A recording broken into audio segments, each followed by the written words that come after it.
सुनो सब लोग, जो भी इस दैत्य सांड को काबू कर लेगा, मैं उसे पूरे 10 करोड़ रुपए इनाम दूंगा। मैं इस सांड को काबू कर सकता हूँ। अरे बच्चे, बड़े बड़े ताकतवर इसे नहीं हरा सके, तू क्या कर लेगा? साहब, मुझे एक मौका दे दें प्लीज। ठीक है, तो सब सुनो, अगर इस बच्चे ने इस बैल को हरा दिया तो मैं इसे पूरे 10 करोड़ रुपए दूंगा। आज का दिन उस छोटे से कस्बे में किसी महाकुंभ से कम नहीं लग रहा था। चारों तरफ धूल उड़ रही थी, ढोल नगाड़ों की थाप गूंज रही थी, हजारों लोगों की भीड़ उमड़ पड़ी थी और बीच में एक विशालकाय सांड खड़ा था, रस्सियों से बंधा हुआ, लेकिन उसकी मौजूदगी ही जमीन हिला रही थी। वो इतना भयंकर था कि पहली नजर में ही दिल की धड़कनें रुक जाती। लंबा, चौड़ा, मांसल शरीर, आंखों में आग, जैसे वो किसी भी इंसान को रौंद कर गुजर जाने को तैयार हो। उसके सींग हवा को चाकू की तरह चीरते हुए, हर कदम से धरती कांप उठती। लोग फुसफुसाते थे, ऐसा सांड कभी नहीं देखा, ये तो मौत का दूसरा रूप है।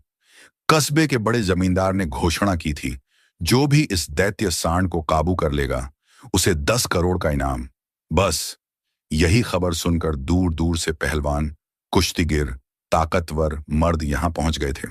कोई पहाड़ जैसा शरीर वाला, कोई लंबा चौड़ा, कोई ऐसा जिसे देखकर ही लोग कांप जाते। भीड़ तालियां बजा रही थी, दांव लग रहे थे। हर किसी को लग रहा था आज इतिहास रचेगा, लेकिन एक एक करके सबकी हवा निकल गई। पहला पहलवान आगे आया, पूरी ताकत से सांड के सींग थामने की कोशिश की, लेकिन सांड ने एक झटके में उसे हवा में उछाल दिया। दूसरा, तीसरा, चौथा, 10वां, हर बार एक ही मंजर। सांड की ताकत के आगे सब बेबस। भीड़ का जोश धीरे धीरे खौफ में बदल गया। लोग चीखने लगे, ये सांड इंसान के बस का नहीं, इसे छूना मौत को बुलावा देना है। तभी भीड़ के सबसे पीछे एक पतला दुबला लड़का खड़ा था। उम्र मुश्किल से 13-14 साल, कपड़े पुराने, फटे हुए, पैर नंगे, चेहरे पर धूल मिट्टी जमी हुई, लेकिन उसकी आंखें, उनमें डर नहीं, एक अजीब सी गहराई, एकाग्रता, जैसे वो पहले से ही जानता हो क्या होने वाला है। उसने जोर से आवाज लगाई, मालिक जी, मैं इस सांड को काबू कर सकता हूं। भीड़ में हंसी छूट पड़ी। जमींदार ने घूरते हुए कहा, अरे रंगरूठ, क्या बकवास कर रहा है तू? होश में है? बड़े बड़े पहलवान हार गए, तू क्या कर लेगा? लड़के ने सिर नहीं झुकाया, सीधे आंखों में आंखें डालकर बोला, मुझे सिर्फ एक मौका चाहिए, बस एक। जमींदार हंसा, लेकिन उस हंसी में चुनौती थी। ठीक है, अगर तू ये कर दिखाया तो 10 करोड़ तेरे, लेकिन अगर नहीं कर पाया तो सबके सामने जमीन पर गिरकर माफी मांगेगा, समझा? लड़का चुपचाप मुस्कुराया, मंजूर है। भीड़ सन्न रह गई। कौन था ये लड़का? नाम था आरिफ, एक अनाथ जो कस्बे की गलियों में काम करता था, कभी खेतों में, कभी दुकानों पर छोटे मोटे काम, लेकिन आज सबकी निगाहें उसी पर टिकी थीं। आरिफ कोई आम लड़का नहीं था। वो कस्बे की तंग गलियों में दिन रात घूमता रहता, पुरानी बोतलें, टूटे प्लास्टिक, कबाड़ का सामान इकट्ठा करता। सुबह से शाम तक मेहनत, पसीना, और फिर शाम को वो सब बेचकर जो थोड़े बहुत पैसे मिलते, वो सीधे घर ले जाता। घर, वो क्या घर था? एक पुरानी टूटी फूटी झोपड़ी, छत में छेद, बारिश में पानी टपकता, दीवारें झुकती हुई, कभी भी ढह सकती थीं। अंदर एक पुरानी चारपाई पर उसकी मां लेटी रहती, बहुत बीमार, लगातार खांसी, सांस लेना भी मुश्किल, उठकर कुछ कर पाती नहीं।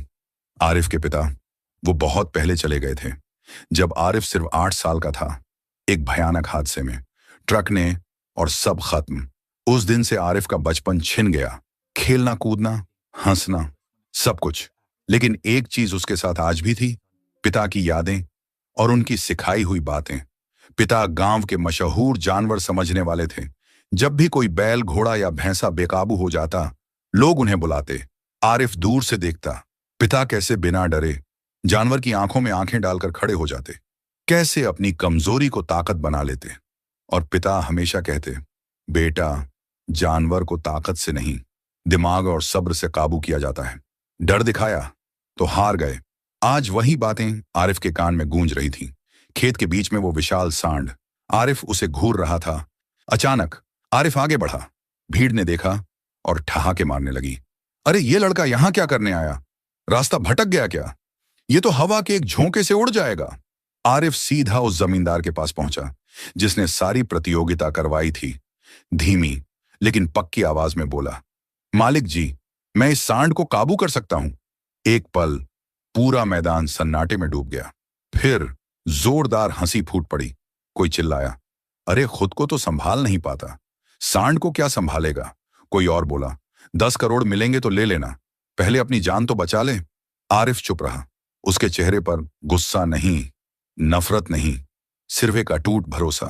वो जानता था ये लड़ाई सिर्फ इनाम की नहीं, ये उसकी मां की सांसों की लड़ाई है। दवाइयों के पैसे, बेहतर इलाज, एक नया जीवन।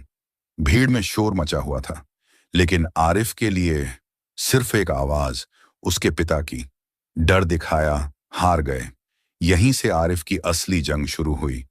लोग उसके फटे कपड़ों को देख रहे थे, उसकी उम्र को, उसके नंगे पैरों को, लेकिन किसी ने उसकी आंखों में झांकने की कोशिश नहीं की। यहां से भाग जा बच्चे, मर जाएगा। ये कोई बच्चे का खेल नहीं। आरिफ खामोश खड़ा रहा, सांसें तेज लेकिन हाथ नहीं कांप रहे। निगाहें सांड पर टिकी हुई। सांड ने भी पहली बार भीड़ को नहीं, सिर्फ आरिफ को देखा, जैसे वो समझ गया हो सामने वाला कोई आम इंसान नहीं। तभी जमींदार आगे आया, आरिफ को सिर से पांव तक नापते हुए मुस्कुराकर बोला, सुन बेटा, ये कोई मजाक नहीं। अगर कुछ हो गया तो मैं जिम्मेदार नहीं। आरिफ ने सिर हिलाया, मैं तैयार हूं। भीड़ फिर ठहाके मारने लगी। देखो, मौत को खुद बुला रहा है। लेकिन तभी सांड ने जोर से जमीन पर पैर पटका। धूल का गुब्बार उठा, पूरा मैदान थर्रा गया। शोर एकदम थम गया, सबकी सांसें अटक गईं। आरिफ की आंखें सांड की आंखों से नहीं हटीं। अचानक आरिफ की आंखों के सामने पुरानी यादें जिंदा हो उठीं। वो रात जब मां की खांसी इतनी तेज हो गई कि वो बेहोश हो गई। दवाई का आखिरी कतरा भी खत्म, कटोरा खाली। आरिफ बाहर झोपड़ी के दरवाजे पर बैठा रो रहा था। आसमान की तरफ देखकर फुसफुसाया था, अगर पापा आज होते तो मां को एक पल में ठीक कर देते। उस रात आरिफ ने आंखें बंद की, गहरी सांस ली, और जब आंखें खोली तो वो छोटा बच्चा नहीं रहा। वो अब सिर्फ आरिफ नहीं था, वो अपने पिता का असली वारिस था। जमींदार ने इशारा किया, जा जा और दिखा दे सबको। आरिफ धीरे धीरे, बिना जल्दबाजी, बिना दिखावे के सांड की तरफ बढ़ा। कोई ताकत नहीं दिखाई। सांड ने अचानक सिर उठाया, जमीन पर पैर पटका और सीधा हमला। भीड़ चीख पड़ी, बचाओ, मर जाएगा वो। लेकिन आरिफ नहीं रुका। पिता की आवाज गूंजी, सीधे मत देख, पहले उसकी चाल समझ। आरिफ ने झटके से किनारे हटकर खुद को छोटा किया, न कि कमजोर बल्कि समझदार। सांड ने सींग नीचे करके हमला बोला। बस एक पल, सब खत्म। आरिफ जमीन पर गिर पड़ा। कीचड़ से सना, सांसें फूल रही थीं, घुटनों से खून बह रहा था। हाथ कट गया। भीड़ ने चीखा, बस खत्म, उठेगा नहीं अब। लेकिन आरिफ उठ खड़ा हुआ, धीरे से लेकिन पक्के इरादे से। सांड भी रुक गया, हैरान, क्योंकि अब तक जितने भी आए थे सब ने ताकत से लड़ाई की। आरिफ फिर आगे बढ़ा। अब उसकी सांसें सांड की सांसों से ताल मिला रही थीं। वो सांड के इतने पास आ गया कि उसकी गर्माहट महसूस हो रही थी। आरिफ ने सींग नहीं पकड़े, न सामने से टकराया। वो चुपचाप पीछे की तरफ चला गया, जहां कोई नहीं जाता। सांड चौंका। उसने पीछे मुड़कर जोरदार छलांग लगाई। आरिफ हवा में उछला, लेकिन गिरा नहीं। उसके हाथ सांड के शरीर से चिपक गए, पकड़ लोहे जैसी मजबूत। आरिफ के कान में सिर्फ पिता की आवाज, जब थक जाए तब रास्ता दिखा। ये युद्ध नहीं, समझौता है। आरिफ ने जबरदस्ती नहीं की, बस खुद को नियंत्रित रखा। मिनट बीतते गए। सांड की ताकत कम होने लगी, चाल धीमी, सांसें भारी। आरिफ ने पकड़ बदली, सांड को धीरे धीरे घुमाया, और फिर वो विशालकाय सांड जमीन पर बैठ गया। पूरा मैदान सन्नाटे में डूब गया। तभी किसी ने फूट फूट कर चिल्लाया, वो बैठ गया, बैठ गया। भीड़ फट पड़ी, तालियां, चीखें, नाम पुकारना, आरिफ, आरिफ। आरिफ ने सांड के सिर पर हाथ रखा, जैसे किसी पुराने दोस्त को शांत कर रहा हो। सांड ने विरोध नहीं किया, बस शांत। आरिफ जमीन पर बैठ गया, सांसें तेज, शरीर थका, लेकिन चेहरे पर मुस्कान। उसने आसमान की तरफ देखा और धीरे से बोला, पापा, हो गया, काम हो गया। फिर मां की याद आई। ये जीत सिर्फ सांड की नहीं थी, ये उस इनाम की थी जो मां की सांसों को बचाएगा। दवाई, इलाज, एक नई जिंदगी। भीड़ अब पागलों की तरह तालियां बजा रही थी। कोई रो रहा था, कोई नाम चिल्ला रहा था, लेकिन आरिफ को कुछ सुनाई नहीं दे रहा था। वो बस जमीन पर बैठा सांसें ले रहा था और सामने बैठे सांड को देख रहा था। कुछ लोग उसके पास आए, किसी ने कंधे पर हाथ रखा, किसी ने पानी पिलाया। पहली बार किसी ने उसे भिखारी नहीं, नायक की तरह देखा। जमींदार खुद आगे बढ़ा, चेहरा हैरानी से भरा हुआ, लेकिन आंखों में कुछ और था, गहरा विचार। उसने पूरी आवाज में घोषणा की, सबने अपनी आंखों से देख लिया है। इस लड़के ने, इस 13-14 साल के लड़के ने उस दैत्य सांड को काबू कर लिया है। भीड़ फिर फट पड़ी, चीखें, तालियां, नाम पुकारना। इनाम दो, 10 करोड़ दो, आरिफ को दो। आरिफ धीरे धीरे उठा, पैर अभी भी कांप रहे थे, शरीर दर्द से चूर, लेकिन सीना फुला हुआ, दिल में एक अजीब सी ताकत। जमींदार ने उसे पास बुलाया, बेटा, नाम क्या है तेरा? आरिफ। उम्र? 14 साल। जमींदार की आंखें फैल गईं। इतनी छोटी उम्र में ये कमाल। लेकिन उसका चेहरा अचानक सख्त हो गया। सुनो, नियम बहुत साफ हैं, प्रतियोगिता की शर्तें पूरी करने वाले को ही इनाम मिलेगा। आरिफ ने तुरंत कहा, मैंने तो सांड को बैठा दिया है। जमींदार चुप रहा, फिर बोला, तू नाबालिग है, कानूनी तौर पर सीधे इतनी बड़ी रकम एक बच्चे को नहीं दी जा सकती। पूरे मैदान में सन्नाटा। आरिफ का दिल धड़कने लगा, मुट्ठियां कस गईं। उसने धीमी लेकिन कांपती आवाज में पूछा, तो मेरी मां का इलाज, वो कैसे होगा? जमींदार खामोश। भीड़ में हलचल मच गई। कोई चिल्लाया, ये क्या बकवास है, वो जीता है। आरिफ ने पहली बार सिर झुकाया। आंखों के सामने मां का चेहरा, वो कमजोर शरीर, वो लगातार खांसी, वो रातें जब दर्द से कराहती थीं। आंसू आ गए, लेकिन उसने हिम्मत बटोरी और जोर से बोला, मुझे सारा पैसा नहीं चाहिए, बस उतना दे दो जितने से मां का इलाज हो सके। दवाई, डॉक्टर, अस्पताल, बस इतना। भीड़ सन्न। जमींदार ने आरिफ को गौर से देखा। अब उसकी आंखों में संदेह नहीं, सिर्फ सम्मान, गहरा सम्मान। उसने धीरे से कहा, बेटा, तेरा दिल बहुत बड़ा है, लेकिन मामला इतना आसान नहीं। समय बीतता गया, लोग आपस में फुसफुसाने लगे। कागजी कार्रवाई, कानूनी बातें। आरिफ को वहां खड़े खड़े डर लगने लगा। मन में एक ही ख्याल, अगर सब व्यर्थ हो गया तो? अचानक वो दौड़ा, सीधे अपनी झोपड़ी की तरफ। अंदर मां चारपाई पर लेटी थी, सांसें भारी, आंखें बंद। आरिफ उनके पास बैठ गया, हाथ थाम लिया। मां, मैं जीत गया, सांड को काबू कर लिया। मां ने धीरे से आंखें खोली, फीकी मुस्कान। मुझे पता था बेटा, तेरे अंदर तेरे पिता का ही रूह है। आरिफ की आंखों से आंसू बहने लगे। लेकिन मां, अगर पैसे नहीं मिले तो? मां ने उसका हाथ दबाया, तूने कोशिश तो की, बस यही बहुत है। लेकिन आरिफ के लिए यह काफी नहीं था, वो नहीं मान सकता था। अगले दिन एक फोन आया। आरिफ फिर वही मैदान पहुंचा। इस बार भीड़ कम, माहौल गंभीर। जमींदार ने कहा, हमने फैसला कर लिया है। आरिफ की सांस अटक गई। तेरी जीत को कोई नकार नहीं सकता, इनाम तेरा ही है। आरिफ की आंखें चमक उठी, लेकिन जमींदार रुके। लेकिन पैसा सीधे तेरे हाथ में नहीं जाएगा। ये पूरी रकम तेरी मां के इलाज पर खर्च होगी। अस्पताल, डॉक्टर, दवाइयां, सब कुछ हम खुद देखेंगे। आरिफ ने बिना एक सेकंड सोचे कहा, मैं सहमत हूं।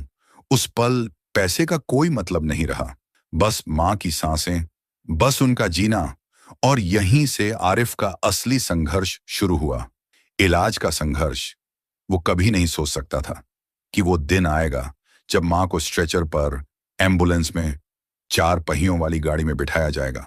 जब वो अस्पताल के गेट से बाहर निकला, मां की आंखें बंद थीं, सांसें बहुत धीमी। आरिफ ने उनका हाथ थाम रखा था, जैसे अगर छोड़ दिया तो मां बहुत दूर चली जाएंगी। रास्ते भर आरिफ चुप रहा, बस हाथ थामे, बस थोड़ा और जी लो मां। अस्पताल की ऊंची ऊंची सफेद दीवारें देखकर आरिफ ठिठक गया। उसे लगा जैसे ये जगह उसके जैसे गरीब, फटे पुराने कपड़ों वाले लड़के के लिए कभी नहीं बनी। चारों तरफ सफेद यूनिफॉर्म में डॉक्टर नर्स, तेज रोशनी, मशीनों की पिप पिप, बीप बीप की आवाजें, सब कुछ उसे अजनबी, डरावना लग रहा था। मां को स्ट्रेचर पर अंदर ले जाया गया। आरिफ बाहर एक ठंडी बेंच पर बैठ गया। पहली बार असली जंग शुरू हो चुकी थी। सांड से लड़ाई आसान लगने लगी क्योंकि वो सामने था, लेकिन ये लड़ाई अंदरूनी, अदृश्य और सबसे भयानक। घंटे बीतते गए, कोई खबर नहीं। आरिफ की निगाहें सिर्फ उस दरवाजे पर टिकी हुई। हर बार कोई बाहर आता, उसका दिल जोर से धड़क उठता। पिता की पुरानी बात याद आती, बेटा, जो डरता नहीं वही असली मर्द होता है, जो भय का सामना करता है वही जीतता है। रात गहरा गई। अस्पताल की लाइटें धीमी, गलियारा खामोश। आरिफ बेंच पर सिकुड़ कर बैठा था। सांसें तेज, लेकिन हर सांस डर से रुक जाती। उसे लगा जैसे मां उसे बुला रही हो। वो उठा, कोने में चला गया, आंखें बंद की और पहली बार दिल से प्रार्थना की, अगर मैंने कभी कुछ अच्छा किया है, अगर पापा सच में मुझे देख रहे हैं, तो मां को बचा लो, बस एक बार, बस इस बार। भोर होने से ठीक पहले दरवाजा खुला। डॉक्टर बाहर आए। आरिफ दौड़कर उनके पास पहुंचा। मेरी मां, डॉक्टर ने गंभीर स्वर में कहा, हालत बहुत नाजुक है, ऑपरेशन करना पड़ेगा तुरंत। आरिफ का दिल बैठ गया। पैसा? उसकी आवाज कांप रही थी। डॉक्टर ने उसकी तरफ देखा। इसकी चिंता मत करो, जमींदार साहब ने सब इंतजाम कर दिया है। आरिफ की आंखों से आंसू बहने लगे। वो जानता था अगर वो उस दिन सांड के सामने न खड़ा होता तो आज ये शब्द कभी न सुनाई देते। ऑपरेशन थिएटर के बाहर आरिफ जमीन पर बैठ गया। कपड़े अभी भी कीचड़ और खून से सने हुए, लेकिन हौसला। आसमान छू रहा था। हर मिनट, हर सेकंड भारी लग रहा था। वो दीवार देखता, छत देखता, आंखें बंद कर लेता और बस प्रार्थना। समय जैसे ठहर गया। कई घंटे बाद आखिरकार दरवाजा खुला। डॉक्टर बाहर आए। आरिफ लड़खड़ाते हुए खड़ा हुआ, पैर कांप रहे थे। डॉक्टर ने मुस्कुराकर कहा, ऑपरेशन सफल रहा, तुम्हारी मां अब खतरे से बाहर है। आरिफ वहीं धड़ाम से बैठ गया, जैसे सारी ताकत एकदम निकल गई हो। आंसू बह रहे थे, लेकिन ये आंसू दर्द के नहीं, खुशी के थे। वो रो रहा था, जोर जोर से। कुछ देर बाद मिलने की इजाजत मिली। आईसीयू में मां लेटी थी, आंखें बंद, लेकिन चेहरा शांत, सांसें नियमित। आरिफ ने धीरे से उनका हाथ थामा। मां, मैं हूं। मां की उंगलियां हल्के से हिली, चेहरे पर फीकी सी मुस्कान। उस पल आरिफ को लगा वो 10 करोड़ से भी ज्यादा अमीर है, क्योंकि उसके पास मां की सांसें थीं। दिन बीतते गए, मां की हालत धीरे धीरे सुधरने लगी। आरिफ हर दिन उनके पास बैठता, कभी पानी पिलाता, कभी पुरानी कहानियां सुनाता, कभी बस हाथ थामे चुपचाप बैठा रहता। एक दिन मां ने कमजोर आवाज में पूछा, आरिफ, क्या तुझे उस दिन डर नहीं लगा था? आरिफ मुस्कुराया, नहीं मां, आपने ही तो सिखाया था, हार मानना पाप है, और मैं कभी हार नहीं मानता। मां की आंखें नम हो गईं। कुछ दिनों बाद छुट्टी मिल गई। मां अब घर लौट रही थी। अस्पताल के बड़े से गेट से बाहर कदम रखते ही आरिफ ने आसमान की तरफ देखा। सूरज ढल रहा था, लाल नारंगी रंग की किरणें। पहली बार लगा जैसे जिंदगी ने उस पर मुस्कुरा दिया हो, लेकिन उसे अभी नहीं पता था असली मोड़ अब आने वाला था। मां अब धीरे धीरे चलने लगी थी। आरिफ ने उनका हाथ थाम रखा था, हर कदम पर सहारा दे रहा था, जैसे अब वही उनकी लाठी बन गया हो। मां के चेहरे पर कमजोरी अभी भी थी, लेकिन आंखों में वो पुरानी चमक लौट आई थी, वो जिंदगी की चमक। झोपड़ी में लौटे तो सब कुछ पहले जैसा ही था। टूटी छत, दरारों वाली दीवारें, गरीबी का वही पुराना चेहरा। मां चारपाई पर बैठी, आरिफ उनके पास जमीन पर। मां ने धीरे से कहा, आरिफ, तू बहुत बदल गया है बेटा। आरिफ मुस्कुराया, आंखें नम। नहीं मां, बस बेबसी खत्म हो गई है। कुछ दिनों बाद लोग आने लगे, वही लोग जो पहले हंसते थे, मजाक उड़ाते थे। कोई फल की टोकरी लेकर आया, कोई नए कपड़े, कोई सिर्फ आरिफ का हाथ थाम कर रोने लगा। जमींदार साहब खुद आए, आरिफ के सामने खड़े होकर बोले, बेटा, तूने सिर्फ सांड को नहीं, तूने हम सब की सोच को काबू कर लिया। तूने हमें बता दिया, ताकत शरीर में नहीं, दिल में होती है। आरिफ चुप रहा, क्योंकि वो जानता था अगर मां ठीक ना होती तो ये सारी तारीफें, ये सारा सम्मान, सब बेकार। धीरे धीरे आरिफ का जीवन बदलने लगा। अब वो सड़कों पर बोतलें नहीं बीनता था, अब वो स्कूल जाने लगा था। किताबें थामी थीं, कड़ी मेहनत तो उसे पहले से आती थी, अब उसने उसे सही दिशा दे दी। हर सुबह मां उठकर उसके लिए दुआ मांगती, हे मालिक, मेरे बेटे को हमेशा सच्चाई का रास्ता दिखाना। एक शाम आरिफ अकेला छत पर बैठा था, सूरज डूब रहा था। वो आसमान को देखते हुए फुसफुसाया, पापा, आपने जो सिखाया था उसी ने मां को वापस लौटाया। मैंने आपकी बात मान ली, डर को आंखों में आंखें डालकर हरा दिया। हवा हल्की सी चली, जैसे किसी ने उसके सिर पर प्यार से हाथ फेर दिया हो। कुछ महीने बाद मां पूरी तरह ठीक हो चुकी थी। वो खुद खाना बनाती, हंसती, चलती, गाती। एक दिन मां ने कहा, बेटा, अब तुझे अपने लिए भी जीना चाहिए। आरिफ ने मां को गले लगा लिया। मां, जो भी करूंगा आपके साथ करूंगा, आपके लिए करूंगा। आरिफ आज भी वही सीधा साधा, शांत, जमीन से जुड़ा लड़का है, लेकिन अब उसके अंदर एक और चीज है, साहस। वो साहस जो सांड को बैठा दे, मौत को हरा दे और किस्मत को झुका दे। अब कस्बे के बच्चे जब भी डरते हैं, बड़े कहते हैं, डर मत, आरिफ की तरह बन। आरिफ जब भी किसी जानवर को देखता है, रुक जाता है। उसकी आंखों में डर नहीं, सिर्फ समझ और प्यार। कभी कभी वो मां के पास बैठकर पूछता है, मां, अगर उस दिन मैं डर जाता तो? मां मुस्कुराती, आंखें भर आती, तो आज ये हंसी, ये घर, ये जिंदगी कुछ भी ना होता बेटा। रात को आरिफ छत पर लेटकर तारे गिनता है और मन ही मन कहता है, मैं कभी भिखारी नहीं था, मैं तो बस वक्त की सबसे बड़ी कसौटी था। हर उस इंसान के लिए जो हार नहीं मानता, जो आखिरी सांस तक लड़ता है। और यही आरिफ की सबसे बड़ी जीत थी। कहानी खत्म। लेकिन ऐसे साहस की कहानियां कभी खत्म नहीं होती, वे दिलों में जिंदा रहती हैं, हमेशा।